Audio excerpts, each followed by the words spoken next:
모든 재앙 소멸하시고 소원을 성취해서 부처님전에 복 많이 짓기를 발언드립니다.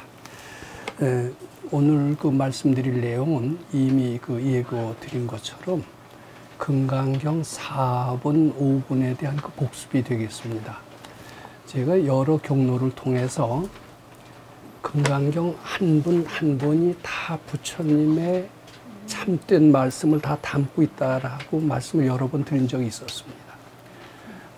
그럼에도 불구하고 금강경 속에 부처님의 정체성, 금강경의 대의를 가장 잘 나타낸 것이 부분이 있다라면 금강경 3, 4, 5분이다. 이런 말씀도 또 드린 적이 있었습니다.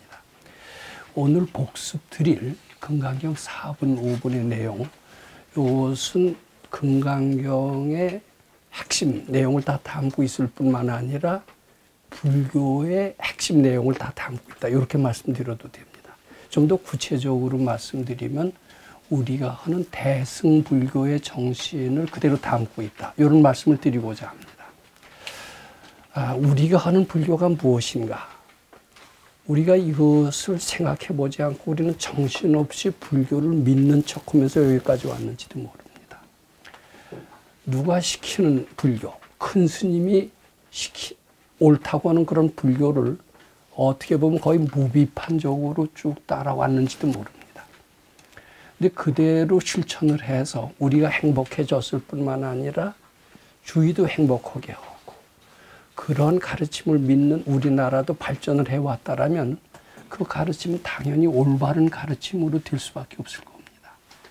그런데 혹시라도 그 가르침 그대로 실천해 왔음에도 불구하고 우리 자신은 행복해지지도 않았고 아무런 향상 발전도 없었고 깨달음이라는 것이 뭔지도 잘 모르겠고 이렇게 됐을 뿐만 아니라 주위나 그 가르침을 받은 주위나 나가서는 국가사회에도 아무런 기여를 하거나 발전하지 못했다면 그런 가르침에 대해서는 반드시 재검토를 해야 됩니다. 큰 스님이 얘기했다고 해서 유명한 스님이 얘기했다고 해서 위대한 불교학자가 얘기했다고 해서 다 정법이고 진리는 아닐 거다. 저는 이렇게 생각을 합니다. 오늘 말씀드릴 핵심 내용은 참 올바른 불법, 또 금강경의 참된 뜻은 무엇인가? 아마 이것이 말씀드릴 내용의 주제가 될 것이고 이것은 금강경 4분, 5분에 다 담겨있다. 이런 말씀도 아마 드려야 될 것 같습니다. 나눠드린 유인물은 제가 지금 이야기하고자 하는 그 내용을 그대로 담고 있다. 이렇게 얘기해도 좋습니다. 자, 그런데 오늘 나눠드릴 유인물, 즉 금강경 4, 5분의 핵심 내용, 키워드, 또 보살불교, 우리가 얘기하는 보살불교. 보살불교가 상당히 틀립니다. 우리 보살이라는 소리를 굉장히 많이 듣죠. 관세음보살, 관세음보살. 그런데 보살불교, 보살이 하는 불교가 어떤 불교인지 요거에 대해서는 우리 잘 이해하지 못하고 있습니다. 그걸 알고 그걸 실천해야 우리는 잘 살고 그리고 다른 사람도 행복하게 하고 우리 국가사회도 발전한다고 생각합니다. 자, 그러면 오늘 그 말씀드릴 유인물의 내용을 포함한 대승불교의 말씀을 드리기 전에 지난번에 나눠드렸던 유인물의 논의 1, 2, 3가 있어요. 요것에 대한 우선 검토를 하고 넘어가겠습니다. 제가 종종 말씀드립니다만은 금년부터 금강경 강의는 주입식 강의가 아닙니다. 해설 위주식 강의가 아닙니다. 마치 요새 대학이 상당히 탈바꿈하고 있습니다. 대학에서 교수들은 지금까지의 교육 방법을 과감히 버리려고 하고 있습니다. 지금까지의 교육 방법은 지식 교육 위주의 교육 방법이고 따라서 주입식 교육이 될 수밖에 없습니다. 여기까지 이런 교육으로 해서 선진국 문턱까지는 왔어요. 근데 선진국 문턱에서 계속 머무르면서 선진국 뛰어넘지 못합니다. 세계 중심국가가 된다는 것은 현재로서는 요원입니다. 그래서 정치가들은 어떻게 하면 그걸 넘나, 경제인들은 어떻게 하면 더 잘 사느냐, 교육학자들, 교육하는 사람들은 어떻게 하면 또 뛰어난 교육을 해서 최고의 선진국이 되냐. 굉장히 많이 연구를 하는 끝에 이제 교육 방법으로는 안 된다라고 생각합니다. 창의성 있는 교육을 해야 된다라고 생각합니다. 정답을 무에서 만드는 이런 교육이 있다면 그것을 해야 된다라고 주장을 합니다. 저는 불교 교육도 그렇게 바뀌어야 된다라고 생각합니다. 지금 불교 교육은 대학에서 하는 교육과 마찬가지로 불교 지식에 의한 교육밖에는 안 됩니다. 스스로 도인이 되고 스스로 부처를 느끼게 하고 스스로 지혜를 만드는 이런 교육이 과연 되고 있느냐. 그런 교육이 어떤 교육인지조차도 우리는 모르고 있습니다. 따라서 승려생활 10년 하다가 세상에 나오면은 완전히 파괴승이라는 이름만 듣고요. 세상에서 뭘 하나 해내도 제대로 해내는 게 하나도 없어요. 그럼 이게 불법 교육이 제대로 된 것일까? 그럼 불법 교육은 깨닫기만 하는 것이지 어떻게 세상 나가서 잘 사는 교육을 한단 말이냐 이런 의문을 하실 수 있겠지, 드실 수 있겠죠. 그런데 절대로 발근이의 말씀 들어보면은 불법 교육을 잘 받으면 세상에 나가서도 영호골이 된다는 거예요. 또 그래야 되겠습니까? 안 돼야 되겠습니까? 불법 교육을 받아서 세상을 등지는 교육, 세상을 등지는 삶을 사는 이런 사고방식에 젖어 있다면 이건 올바른 불법 교육이 아니고 그런 방법으로서는 밝아질 수도 없습니다. 그런데 지금 현실이 어떻습니까? 현실은 전혀 그렇지 않습니다. 자, 우선 자꾸 얘기가 뭐 이상한 쪽으로 가고 있습니다만 우선 지난번에 말씀드렸던 이게 제가 말씀드린 것처럼 우리 금강경 강의도 요새 현대 교육의 추세에 걸맞는 그런 그 시기에 강의를 해야 될 것이다라고 생각을 해서 제 얘기는 적게 하고 질문은 좀 많이 하시게 하고 그리고 숙제를 내줘서 그것을 스스로 풀게 하는 이런 식으로 강의 방법을 바꿔야 되겠다라고 말씀을 드렸고 따라서 제가 숙제를 내줬습니다. 숙제를 해오셔야 돼요. 근데 숙제 안 해오시면 제 얘기는 공연불로 끝나고 맙니다. 근데 그래도 숙제는 다 안 해오셔도 생각을 하시는 분들은 꽤 있나 봐요. 생각하시는 분들은 이런 식으로 숙제도 내주고 연구 과제도 내주니까 이제 그 금강경 공부할 맛이 난다. 그렇게 얘기하신 분이 있습니다. 제가 그렇게 배웠기 때문에 제가 배운 것을 이렇게 말씀드립니다. 저를 가르쳐 주신 선생님은 절대로 정답을 일러주시지 않습니다. 저희는 정답을 알기를 원합니다. 내일 모레 굉장히 내 운명이 어떻게 될지 몰라요. 지금 국가로 봐서도 대통령이 탄핵될지 안 될지 굉장히 궁금합니다. 그러면은 아마 대통령 심정으로는 유명한 점쟁이라도 찾아가서 내가 탄핵될 건가 안 될 건가 이것을 묻고 싶은 생각이 간절할 겁니다. 그건 대통령뿐만 아니라 일상생활하는 우리들도 여러 가지 난관에 봉착했을 때 이것을 스스로 어떻게 힘으로 풀기보다도 점쟁이라도 딱 찾아가서 정답을 받아서 그 위기를 모면하고 보자 이런 생각을 많이 하게 됩니다. 예수 믿는 사람도 예외 없어요. 뭐 하나님이 다 해준다? 급할 때는 점쟁이 찾아갑니다.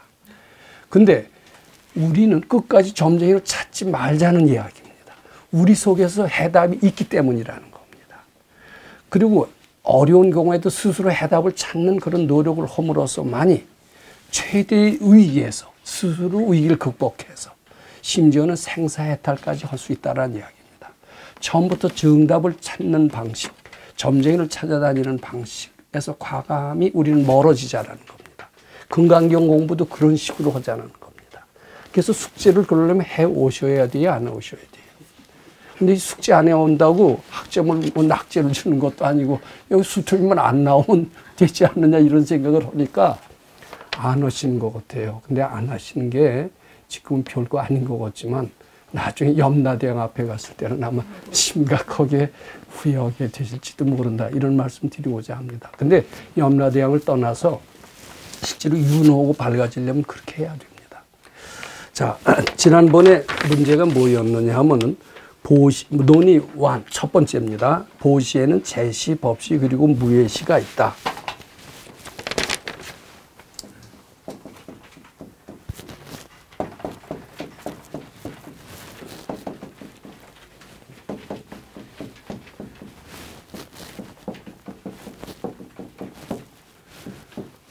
근데 요거 오늘 말씀드리려고 하더라도 시간이 많이 갈 것 같습니다. 근데 간단하게 말씀드리겠습니다.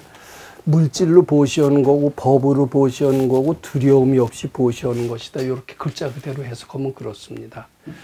근데 보시라는 게 어때요? 다 하려고 그럴 때 보시해야지, 다 하려고 그러지 할 때 보시오는 건 보시오는 게 아니에요. 퍼주는 거죠. 퍼주는 건 낭비입니다. 보시 뭐 때문에 합니까?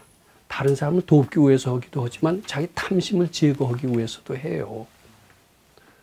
그러면 퍼주는 거는 자기 탐심을 없애질 않습니다. 왜 하나의 허황된 탐욕을 부추길 수가 있어요. 이게 반드시 보시는 요청할 때, 보시할 경우가 봉요라고 느껴졌을 때 해야 됩니다. 그럼 제시는 어느 때 하느냐 하면 물질을 누가 필요로 할 때, 또 물질의 도움을 요구할 때 하는 게 제시입니다. 이 제시를 하는 사람은 불자죠. 불자도 있고요. 보통 불자도 있고요. 또 뛰어난 불자도 있습니다. 뛰어난 불자 우리 보살이라고 그래요. 보살에도 보살 1, 2이 있고요. 보살 2가 있는 것 같습니다. 이렇게. 물질을 원할 때, 근데 물질을 원하는 사람은 대개 보통 사람들이 물질을 원합니다. 저도 아주 특히 어려웠을 때, 물질이 있었습니다. 용돈이 있었어요. 용돈도 없었던 시절이 있었어요. 저 아주 어려웠던 시절. 근데 용돈은 있는데 취직이 안 돼요.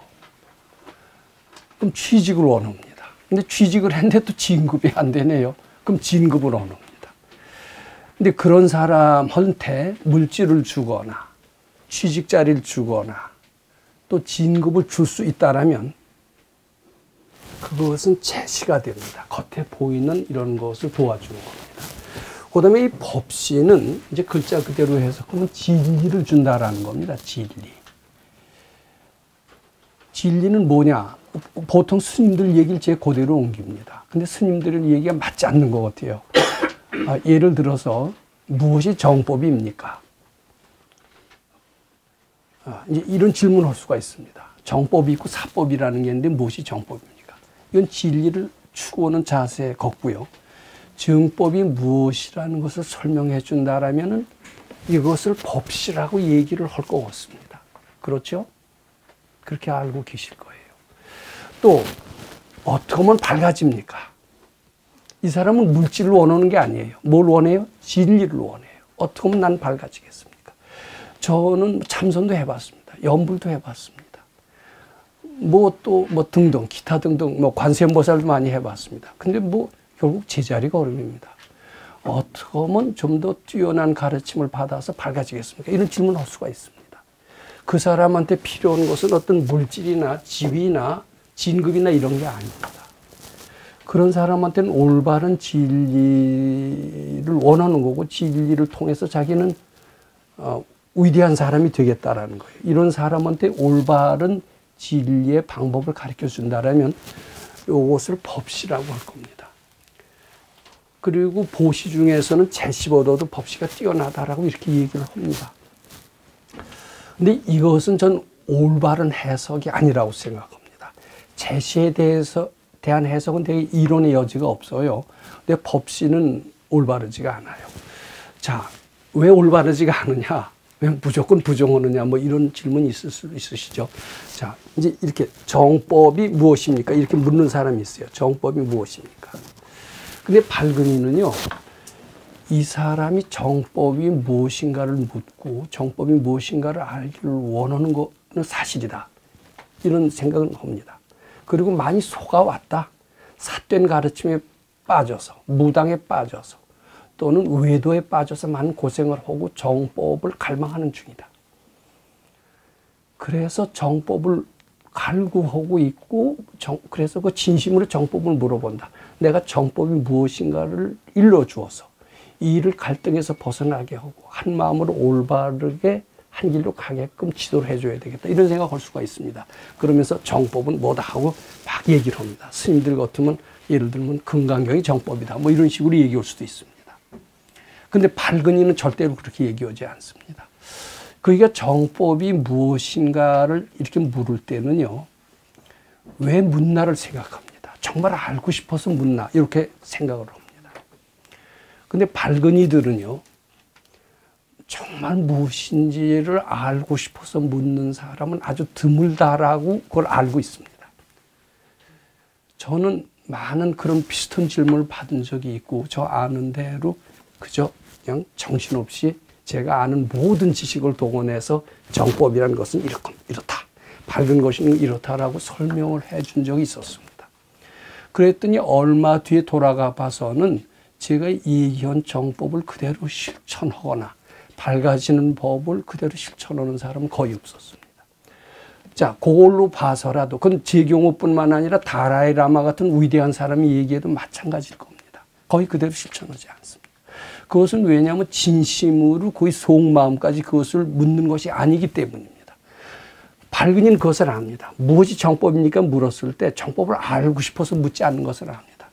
그이는 오랜 갈등이 문제다. 그 갈등, 즉 주의 업보, 그이를 복잡하게 하는 그 업보에 지친 나머지 그 업보를 해탈하는 그런 방법 중에 하나로 우연히 튀어나온 것이, 우연은 아니겠지만 몇 번 생각하다 튀어나온 것이 정법이 무엇인가를 물었을 뿐이지 사실은 정법을 진정으로 알기 싶어서 물은 것은 아니다. 이런 것을 금방 압니다.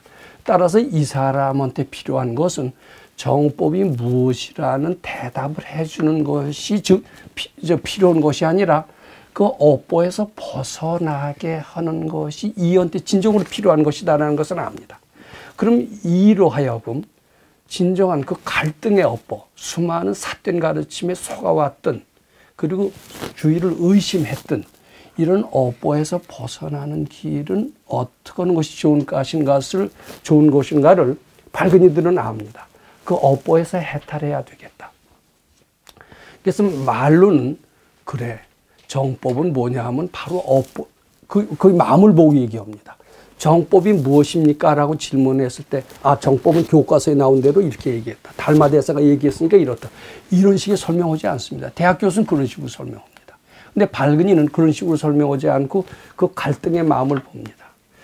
갈등을 일으키게 하는 가르침이 있다라면은 그것은 정법이 아니라 사법이다. 이렇게 얘기를 합니다. 갈등을 벗어나는 가르침이 있다라면 이것이 정법이다. 이렇게 얘기를 합니다. 근데 그렇게 얘기하고 끝나지는 않습니다. 정법 이렇게 얘기함과 동시에 그의 기원까지 해줍니다. 도인의 기원은, 밝은이의 기원 실제로 위력을 발휘합니다. 그래서 그 갈등에서 벗어나게 합니다. 자, 그 가르침을 그대로 행했을 때 자꾸 갈등이 일어나면 이건 정법이 아니다. 소위 정법인 것 같아도 그대로 해서 갈등이 일어나면 이 어찌 정법이라고 하겠느냐. 근데 갈등을 벗어날 수 있는 길이 있다면 그리고 그것을 자꾸 실천해서 마음이 편안해지는 길이 있다면 이것이 정법이다. 그러면서 뭐 예를 들어서 딱 주장자를 한번 칠 수가 있습니다. 주장자를 칠 수도 있고 그러면서 이제 우리 백 선생님 같은 분은 이럴 수가 있습니다. 이제 합장을 하면서 모든 사람들이 모든 갈등의 업보를 해탈해서 부처님전에 복마해지길 바로.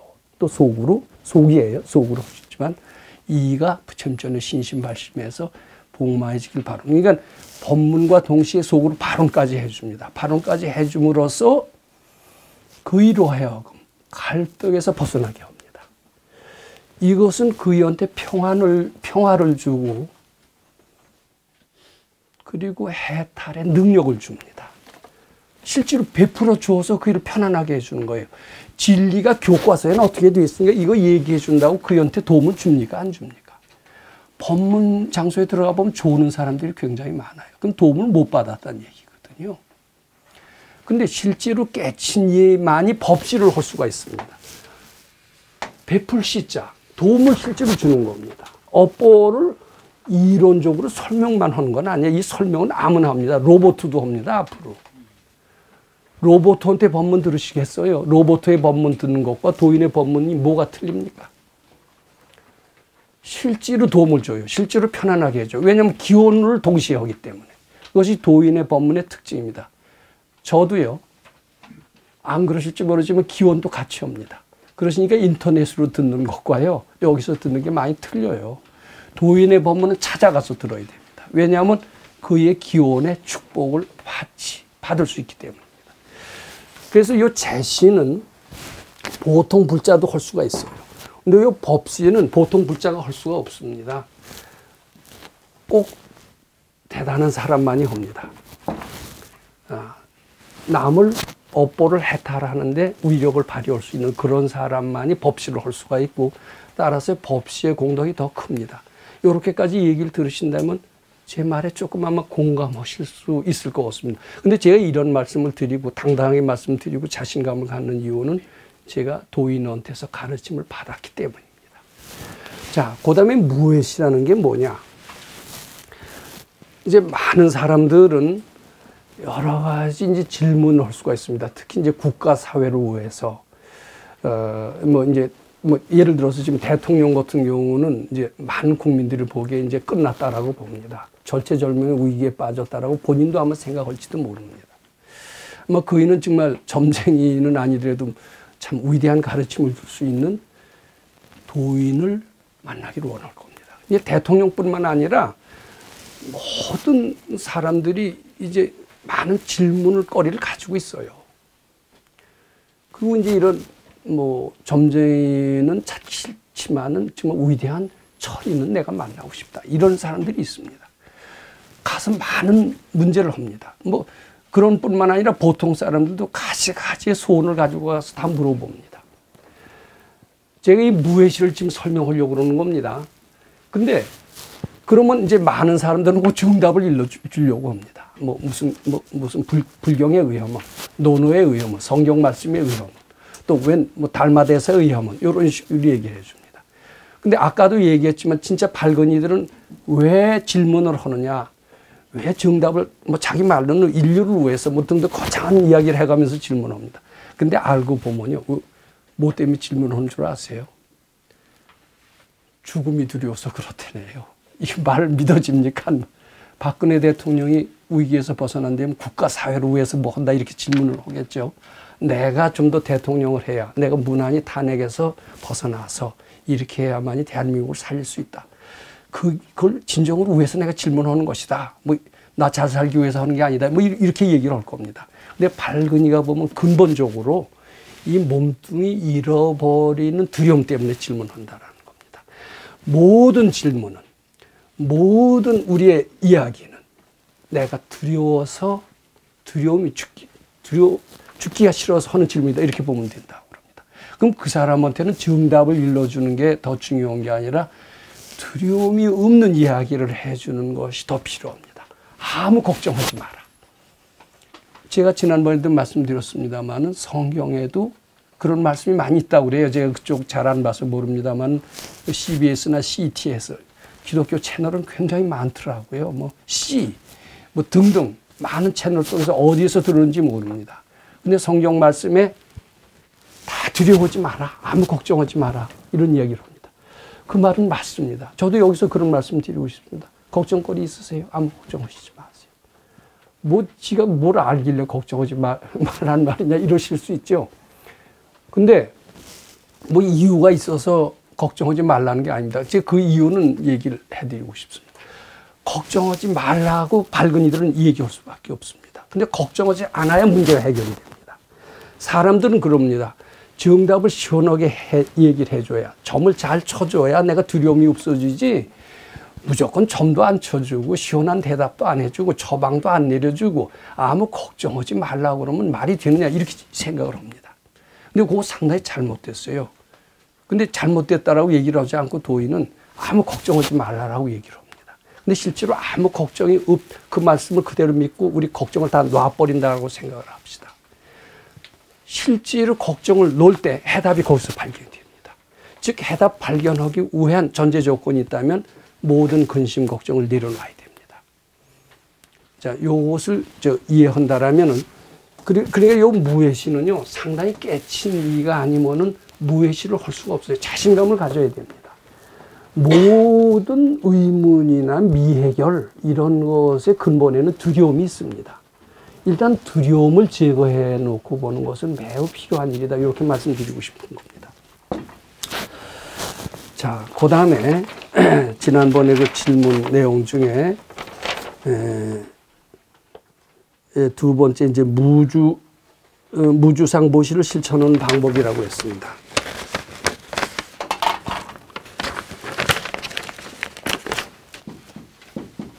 무주상보시.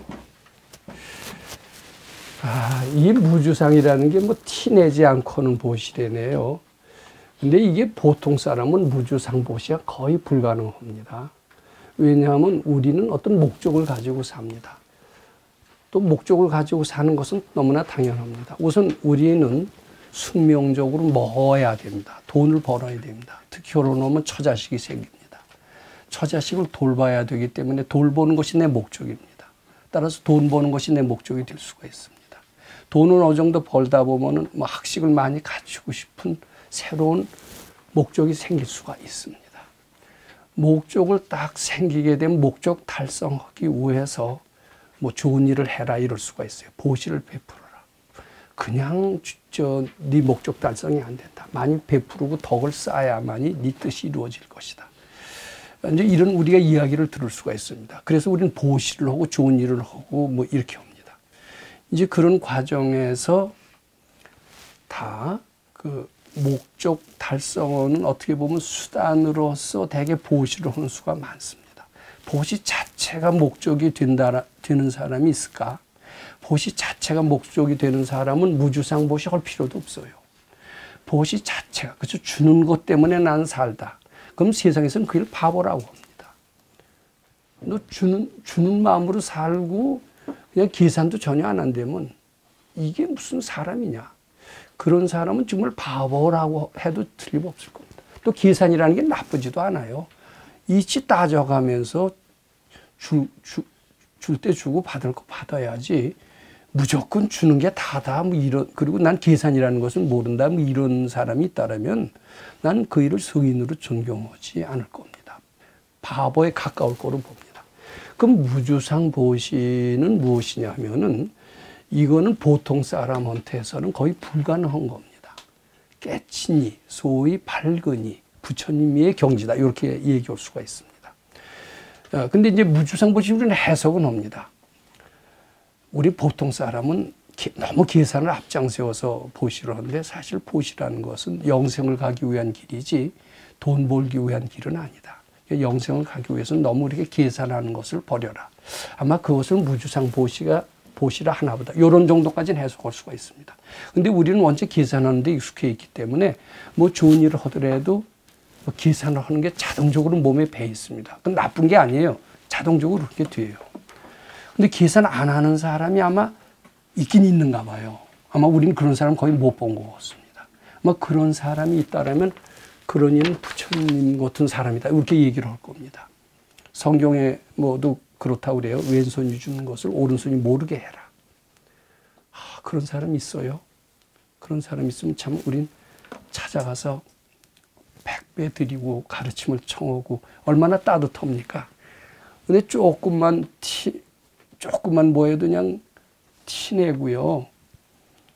또 부처님한테 보시를 하더라도 입시기도 때 보시를 해서 기도를 해서 안 되면 뭐 따지는 사람이 있대요. 저는 꽤 유명한 성직자입니다.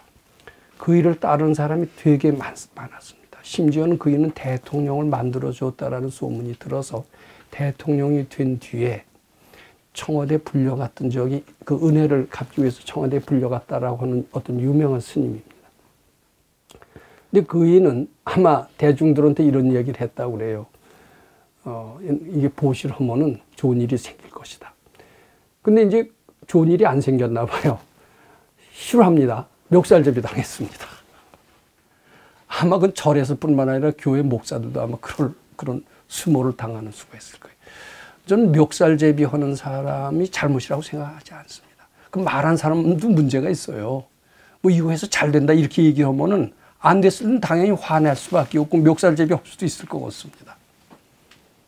이건 뭐 돈 내서 잘 된다 이런 소리 하는 것은 굉장히 위험합니다. 이건 영생을 가기 위한 길이고 잘 되기 위한 길이 아닙니다. 우리는 영생을 가기 위한 길을 가는 가르침이 또 금강경입니다.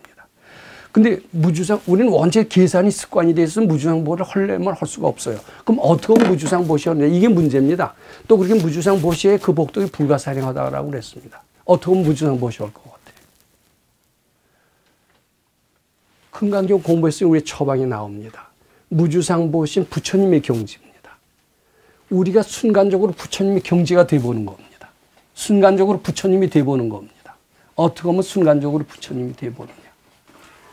내가 부처가 아닌데 어떻게 순간적이나마 부처가 됩니까? 뭐 이런 질문을 하실 수 있어요. 그럼 부처님 기쁘게 해드리게 하는 일이 무엇일까? 이것을 늘 생각하면서 올라오는 생각을 정성껏 부처님 기쁘게 해드리기 위해서 바치는 마음을 한번 연습을 해보자라고 한번 해보자라는 겁니다.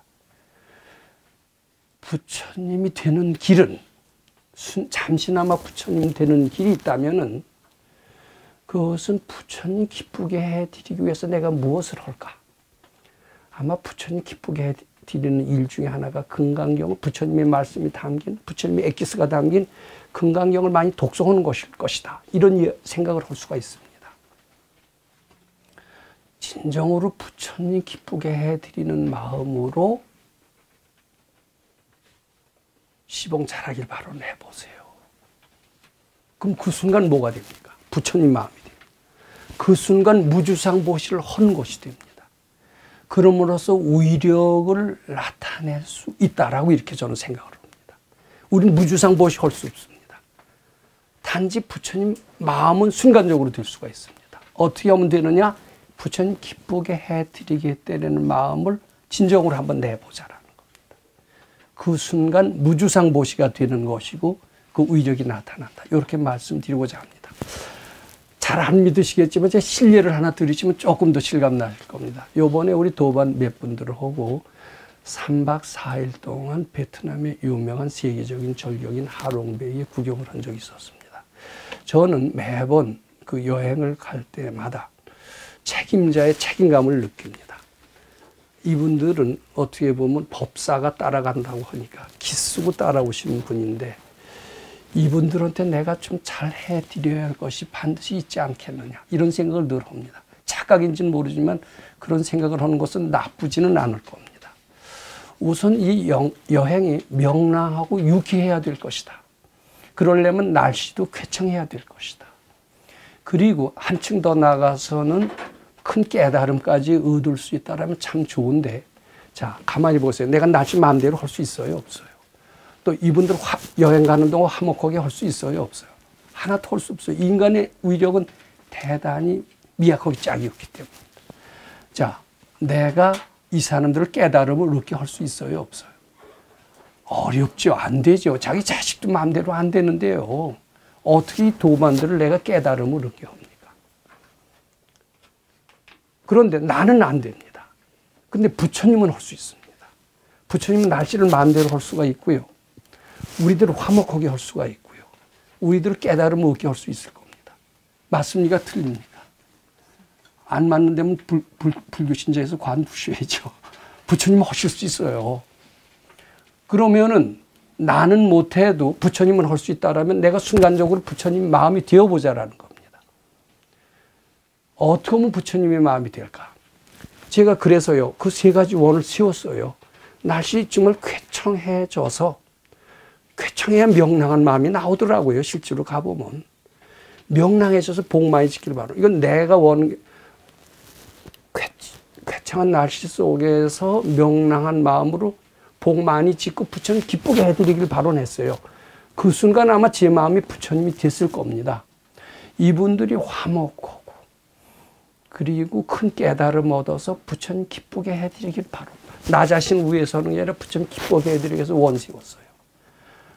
그 뜻이 이루어집니다. 실제로 이루어졌어요. 가신 분한테 물어보세요. 제 능력이 위대해서 그런 게 아닙니다. 저 자랑하려고 하는 게 아닙니다. 제 순간적으로 부처님 마음이 되었기 때문에 그런 위력이 나온 겁니다. 전 그 위력을 확실히 믿습니다. 정성껏 원 세웠더니 거기 베트남의 날씨가 겨울의 날씨는 30일 중에 20일이 거의 눈, 비, 춥고 그리고 비가 오는 게 많았대요. 그런데 거의 사흘 동안 쾌청하고 따뜻했습니다. 이거 우연이 아니에요. 근데 요번만 그런 게 아니라 계속 그런 체험을 많이 했으니까 제가 확실히 믿는 겁니다. 이제는. 가신 분한테 물어보면 굉장히 깨칠 게 깨친 게 많으셨다고 그래요. 근데 이거 인터넷으로 해서 알려주는 게 좋습니까? 다른 사람이 보면 샘날 것 같아서 조용히 갔다 오고 안 알려줘야 됩니까? 알려줘야 신신발심하시죠. 그래서 알려주라고 그랬어요. 동영상에서. 샘 내실 거예요. 동영상 보고. 그러시면 안 됩니다. 축하해드려야죠. 그래야 내가 잘 됩니다. 자, 이 무주상 보시는 방법 제가 일러드렸어요. 내가 하려고 해도 되겠어요? 우리는 머리 끝에서 발끝까지 골수까지 계산이 몸에 배 있어요. 우리 힘으로 무주상 보시 할 수 없습니다. 우리가 부처님이 하는 순간 부처님이 마음이 되어서 무주상 보시 할 수 있습니다. 그러면서 그 복덕은 불가사량할 수가 있습니다. 이게 다 어디서 나왔어요? 금강경에서 나왔습니다. 그 다음에 논의 3, 4, 5부는 지금 오늘 나눠드린 유인물 속에 다 있습니다. 이게 어제 제가 무슨 법회 가서도 그런 말씀 했습니다만은 요거 그냥 읽어보겠습니다. 근데 지금 우리나라 불교가 특히 불교 쪽만 얘기합니다. 우리나라는 지금 상당히 잘 살고 있어요. 저는 뭐 여행을 몇 개국 뭐 유럽을 비롯해서 그래도 좀 다녀봤는데 특히 유럽 쪽에 여러 번 가봤는데요. 미국이나 카나다 같은 데도 가보고 소위 잘 산다는 나라 또 못 산다는 나라 다 좀 가본 편입니다. 물론 오래 있었던 건 아니고 뭐 며칠 있었기 때문에 며칠 있은 것 같고 어떻게 다 알겠습니까만은 대한민국 지금 상당히 잘 사는 나라입니다. 가장 잘 사는 나라 뭐 10만 불짜리 스위스 가봐도 난 우리나라보다 별로 잘 사는 것 같지 않더라고요. 뭐 집도 그저 그렇고요. 한국이 상당히 다이나믹하고 잘 사는 나라예요. 한국은 지금 상당히 잘 사는 나라입니다. 그런데 더 잘 살아야 됩니다. 근데 이 불법만 제대로 한다면, 불교 신자가 각성한다면 더 잘 살 수 있다고 생각합니다. 그리고 이제 많은 이제 동남아, 특히 불교 국가들 중은 되게 가난합니다. 특히 기독교인들 이야기는 불교 믿는데 왜 이렇게 못 사느냐 이런 이야기들을 하는 수가 많고, 기독교 믿는 특히 유럽 쪽이나 미국 쪽을 봐라 다 잘 살지 않느냐, 이에 따라서 기독교의 가르침이 위대하다 뭐 이렇게 이야기를 하는 걸 많이 봅니다. 저는 그 얘기는 꼭 옳지는 않다고 보지만 부분적으로 상당히 옳습니다. 왜냐하면 특히 소승불교 쪽은요, 그 가르침의 그 필요성이나 위대성이나 실용성이 없어요. 부처님의 가르침을 갖고 실용적으로 활용하려고 하지 않습니다. 물론 대승불교 한다라는 나라들도 반드시 실용성, 필요성 이런 것을 실감하지 못합니다. 그런데 정말 부처님의 가르침의 핵심, 금강경 가르침, 이게 대승불교라고 얘기합니다. 그것은 부처님의 가르침이 꼭 해야 되는 것을 느끼게 됩니다. 아주 당위성, 필요성도 느끼고 실용성을 느껴요. 현실도 잘 살게 만듭니다. 이게 대승정신이기도 합니다. 대승불교를 하면 잘 살게 돼 있어요. 소승불교를 하면은 소승불교, 대승불교를 꼭 아셔야 됩니다. 이게 굉장히 중요합니다. 소승불교의 핵심 가르침은 뭐냐 하면은요,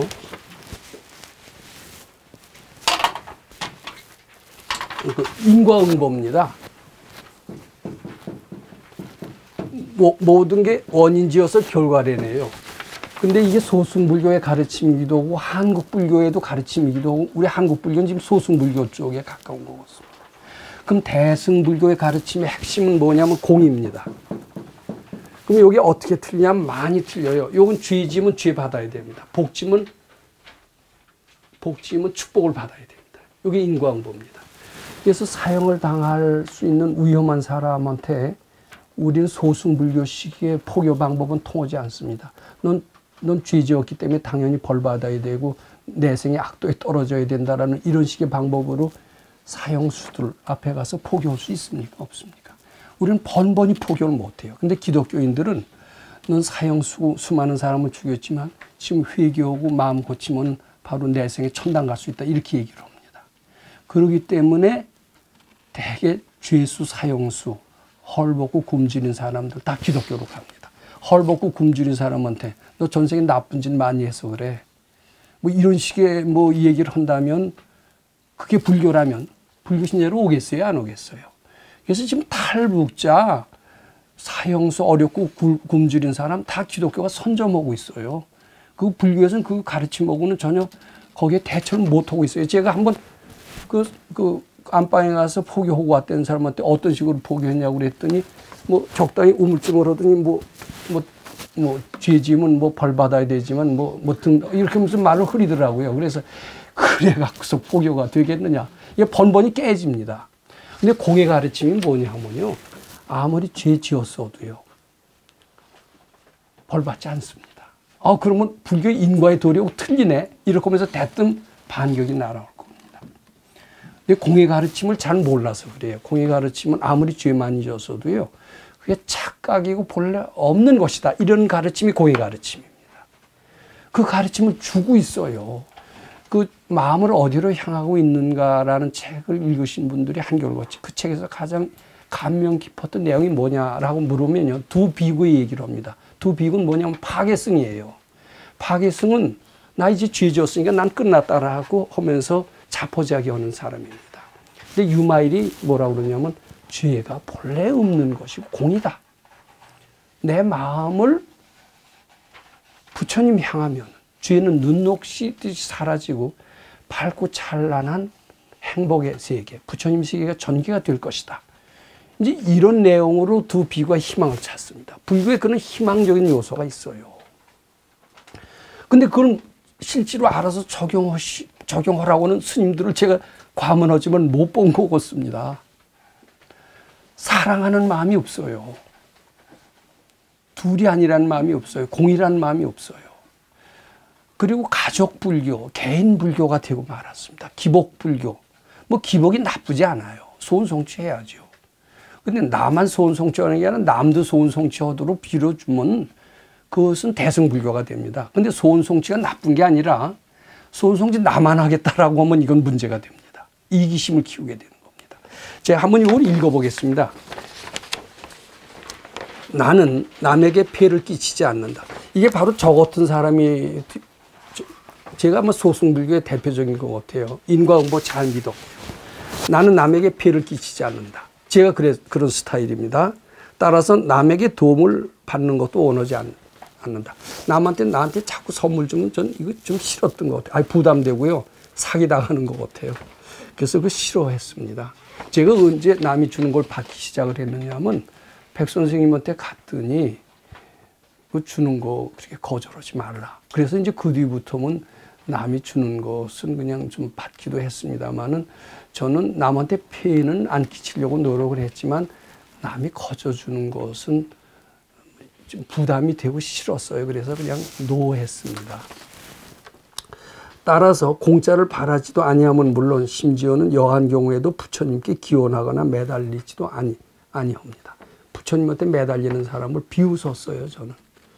자기가 열심히 수도해서 성실한 대가를 받으면 될지언정 입시철에 가서 부처님한테 매달리고 기도하는 사람, 이런 불교를 해서는 안 된다라고 저는 생각을 했던 것 같습니다.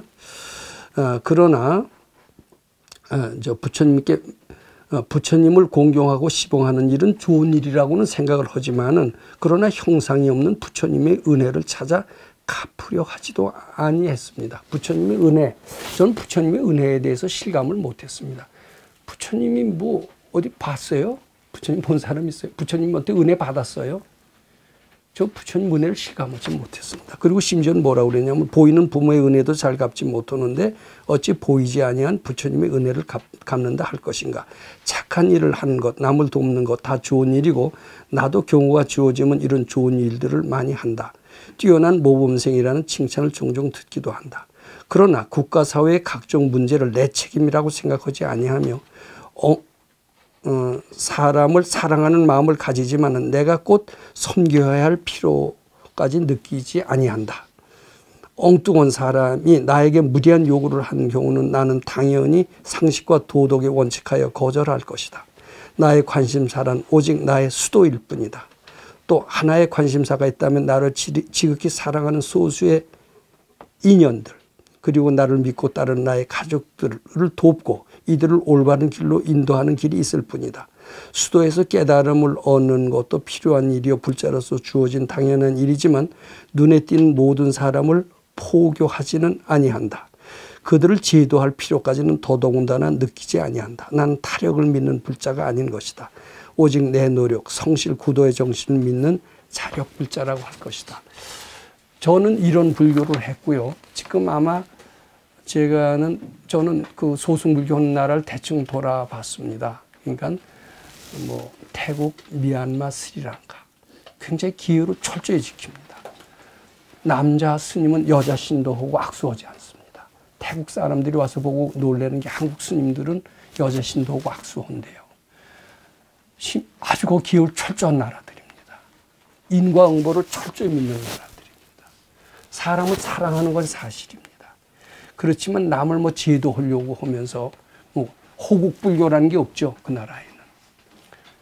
그래서 우리 많은 한국의 지식인들은 미얀마의 불교, 소승불교 이쪽으로 다 갑니다. 간화선이 대승이냐 소승이냐 물어보면요. 간화선도 소승식으로 오면 소승이 돼요. 특히 선지식이 가르치지 않는 가르침은 선지식에 따르는 가르침이 아니면 내가 하는 불교가 됩니다.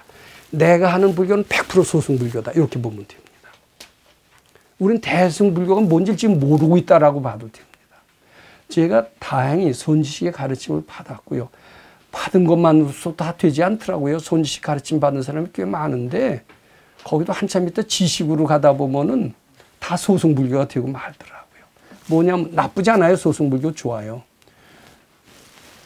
그죠? 내 열심히 살고 내 노력으로 살고 그죠? 내 처자식 위해서 하고 그리고 엉뚱한 욕심 내지 않고 감히 제도하겠다고 하지 않고 괜찮잖아요. 다 그런 식이에요. 근데 이런 식으로 하면 발전이 없어요. 그 나라가. 자, 그래서 여기 논의를 한번 보세요. 이거 질문하셔도 좋습니다. 소승불교를 해야 하는 당위성 실용. 소승불교를 하다 보면은 불교는 하면 좋습니다. 근데 꼭 해야 된다. 안 하면 지옥 간다. 이런 게 아주 그런 게 없어요. 그리고 실용성이 없어요. 이것을 실용에 하면 뭐 과학도 발전하고 뭐 인재도 나고 영재도 나고 이게 없습니다. 등등. 따라서 소승불교 하는 나라는 이게 되게 잘 살지 못하는 것 같습니다. 그 다음에 이제 우리가 하는 금강경은 어떤 것이냐. 이게 대승이냐 뭐냐. 이것도 소승으로 생각을 해요. 지금 저 불교 조계종이 뭐냐 하면은 소위경전이 금강경이래네요. 근데 이게 완전히 지금 소승입니다. 왜냐하면 실용성이 없어요. 이 불법 하다가 중간에 관두면 낙오자가 돼요. 파괴승. 실용성이 없습니다. 이게 말이 대승불교지만 대만에 가보니까 좀 틀린 것 같습니다. 자, 그러면 뭐가 대승이고 뭐가 소승이냐. 어떻게 하면 잘 사는 길인가. 이건 우리가 분명히 알아야 됩니다. 우리는 지금까지 그거 모르고 금강경 했는지도 모릅니다. 자, 근데 요거 한번 읽어보세요. 즉, 대승불교는 공이 핵심 사상입니다. 또 일체유심조가 핵심 사상입니다. 근데 소승불교는 일체유심조 얘기 안 해요. 물론 전반적인 맥락으로 보면 일체유심조에서 벗어나진 않지만 처음부터 일체유심조로 가진 않습니다. 근데 우리 금강경은 처음부터 일체유심조로 갑니다. 눈에 띄는 것, 귀에 들리는 것, 그리고 눈에 띄고 귀에 들리지도 아니하여도 마음으로 전달되는 모든 것은 바로 남이 아닌 내 마음이요. 해결해야 될 내 책임이라고 믿습니다. 여기서 금강경 들으신 분들은 아마 이 얘기를 조금 공감하실 거로 믿습니다. 내 눈에 거지가 많이 띄어. 아, 제발 거지는 내 눈에 안 띄었으면 좋겠는데 왜 이렇게 거지가 눈에 많이 띌까? 내 마음속에 거지가 있는 게 아닐까? 내 마음속에 거지가 있어서 내가 보이는 건 다 거지만 보이는 게 아닐까? 우리는 어느덧 그렇게 생각하게 됐어요? 안 됐어요? 그렇게 생각하게 되셨으면 이 말씀 이해하시게 될 겁니다. 내 마음속에 거지가 돼야 되고 거지를 몰아내야 돼요? 안 몰아내요? 돼요. 몰아내지 않는 난 거지 팔자로 살 수밖에 없습니다. 몰아내야 되는 것을 제도라고 그러고 해탈이라고 그럽니다. 내 마음속에서 거지를 몰아낼 때 내 눈에는 거지가 안 보입니다. 다 부자만 보입니다. 돈이 길에 굴러가는 것이 내 눈에 띄면서 항상 부자가 될 준비를 하는 겁니다. 지금까지 금강경의 일체유심조 법문을 드신 분들은 이 말에 공감하실 겁니다. 그렇죠? 아니, 그 공감하셔야 그 다음이 넘어가요. 우린 지금 최상승 대승을 하고 있습니다. 나에게는 아무 해준 것이 없는 사람이 나에게 엉뚱한 것을 요구하는 수가 있습니다. 저는 이런 체험을 어렸을 때는 못 당했어요. 근데 이제 점점 제가 사람들하고 접촉하는 빈도수가 많아지고 아마 제가 조용히 시골에서 뭐 초등학교도 겨우 나오고 농사나 짓고 뭐 산속에서 왔다 갔다 하면서 살았다라면은 엉뚱한 일을 체험을 못했을 겁니다. 근데 저는 뭐 세상에서는 그래도 좀 배웠다라고 하는 축이 됐고요. 또 사람들하고 적지 않은 인연을 맺었고요. 또 사업도 몇 가지 하다 보니까 별 사람이 다 있더라고요. 전혀 상상조차 할 수 없는 사람들이 있더라고요. 야, 어디서 이런 사람이 다 있어? 까딱하다가 이 세상은 다 못된 것. 옛날에 도윤명처럼요. 이런 뭐 홍진세상 뭐 그런 노래도 있죠. 다 떠나서 어때요? 뭐 귀거래사 그게 있어요. 무릉도원 하나 지어놓고 아마 제가 그래서 원당의 법당을 짓게 됐는지도 모릅니다. 그런 세상에 골치 아픈 거 싫어했거든요. 조용히 살자. 지금도 그런 사람 많습니다. 근데 이런 사람 다 소수입니다. 이래서 안 됩니다. 이래서는 개인의 행복을 얻을 수가 없을 뿐만 아니라 국가사회에 아무 기여할 수가 없습니다.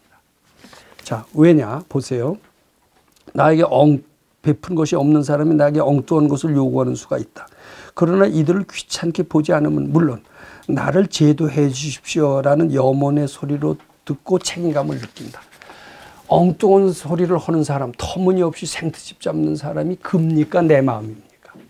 우리 이제 내 마음이라고 알 정도가 됐어요. 그리고 그것을 내 마음 속에서 몰아내야 됩니다. 해탈시켜야 됩니다. 어떻게 하면 해탈하느냐? 우리는 그 방법까지 배웠습니다. 방법까지 부지런히 배워서 하면 해탈이 됩니다. 자, 그래서 따라서 무엇을 깨닫게 되냐면 엉뚱하게 생떼 쓰는 사람이 나를 밝게 해주는 내 마음이 무엇인가를 정체를 알게 해주는 은인이요. 도움을 주는 사람이요. 나를 밝게 해주는 은인님까지도 알게 됩니다. 자, 그럼 그런 것이 시끌벅적한 세상이 싫어지겠어요? 감사할 수 있겠어요? 사고방식이 바뀝니다. 이 금강경 하다 보면. 바뀌어야 돼요.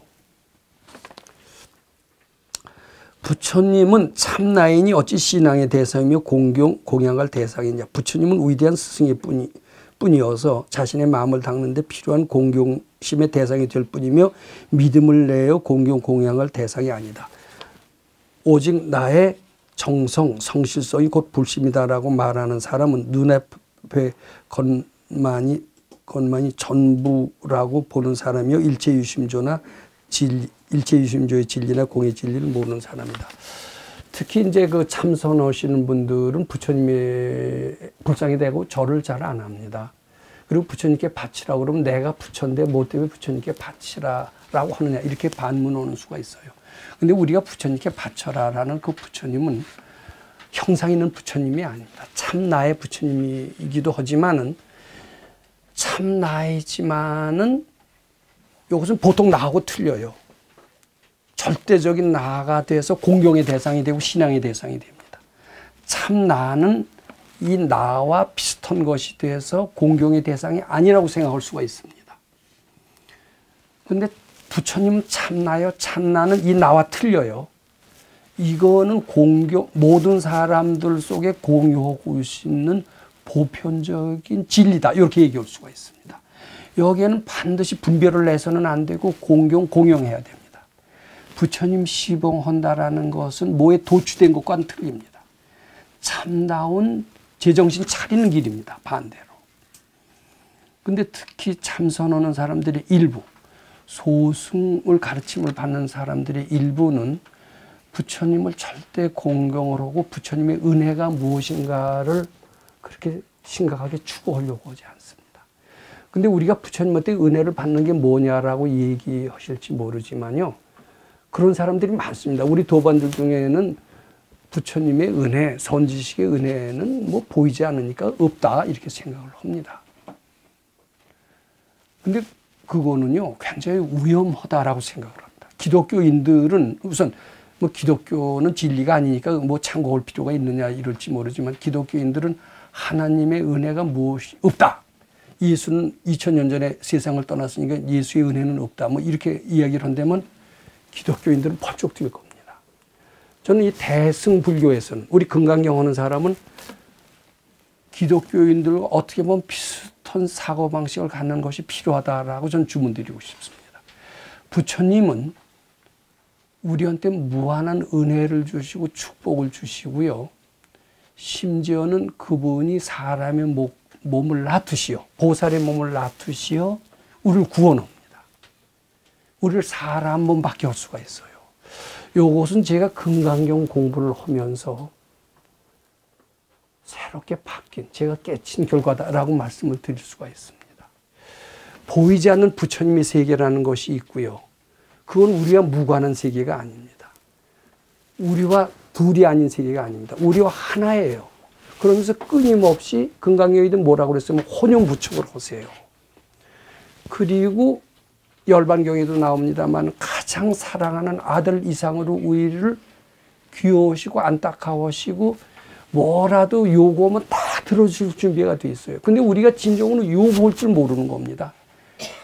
기독교에서도 두들기라, 뭐 열릴 것이요, 뭐 찾으라 구해질 것이 이런 얘기가 있는데요. 그건 성경 말씀이 아니라 바로 우리 부처님께 두들겨 보세요. 항상 열립니다. 구하세요. 얻어집니다. 우리가 구하지도 못하고 두드리지도 못하고 부처님 은혜 없다 이렇게 하면 됩니까? 실제로 원하는 대로 부모도 어떤 부모도 그렇게 못해요. 부처님 그렇게 주세요. 그걸 발견이는 압니다. 그럼 부처님 은혜가 얼마나 큽니까? 심지어는 부처님의 사람의 모양으로 됩니다. 하나님이 사람의 모양으로 된 것을 예수라고 하듯이 부처님이 사람의 모양으로 된 것을 보살이라고 합니다. 보살이 굉장히 많습니다. 저는 많은 사람들이 한국이 이렇게 뭐 인간성도 되먹지 못했고 이기주의고 뭐 남을 증오하고 이런데도 왜 이렇게 잘 살지 못하느냐, 왜 이렇게 잘 사는지 모르겠다 이렇게 얘기하는 사람들이 있습니다. 저는 보이지 않는 보살들의 원의 힘에 의해서 이만큼 잘 산다 이렇게 말씀드리고자 합니다. 이순신 장군이 위대하다라는 것은 다 압니다. 근데 우리 생각보다 굉장히 위대합니다. 그 징비록이라고 하는 유성룡 선생의 그 가르침에 의하면 이순신 장군 혼자서 임진왜란 나라를 도운 겁니다. 특히 22전 24승에서 왜적을 완전히 격파했습니다만은 특히 전라도 쪽을 딱 막고 있었기 때문에 병참선이 쭉 올라오는 것을 완전히 차단을 해서 평안도까지 군량미가 도착을 하지 못했기 때문에 왜적이 도지 못했다는 거예요. 어떻게 보면 이순신 장군이라고 하는 그 보살의 소원에 의해서 대한민국이 구해졌는지도 모릅니다.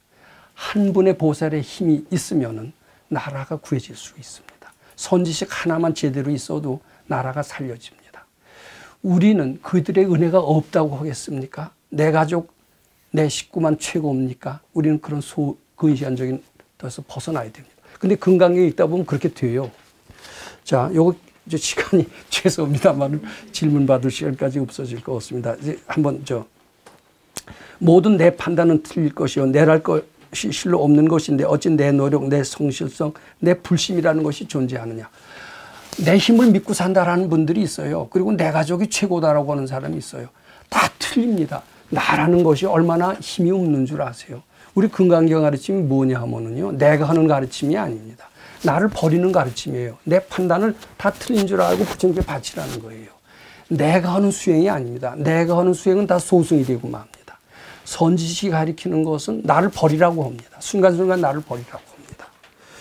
혼자 힘으로 밝아질 수 있다고 하는 사람들은 일체 유심전화 공의 진리를 모를 뿐 아니라 부처님과 나 중생이 둘이 아닌 불의 진리를 모르는 사람인 것이다.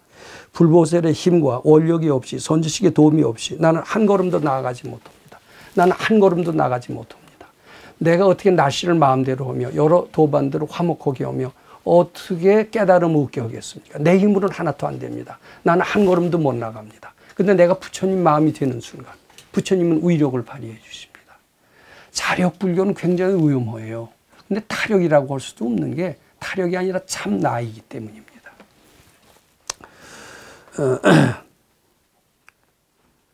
따라서 나랄 것이 하나도 없는 것이 현실이라면 나의 수도란 오직 나를 버리는 일, 내 생각이 다 잘못인 줄 알고 부처님께 모두 바치는 일이 전부가 되는 것이다.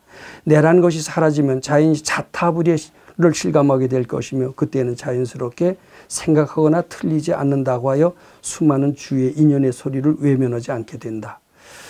그리고 논의를 보시면 금강경 불법을 진정으로 행하는 나라는 반드시 잘 산다. 아마 근데 금강경 불법을 잘 하는 나라가 아직은 없어 보입니다.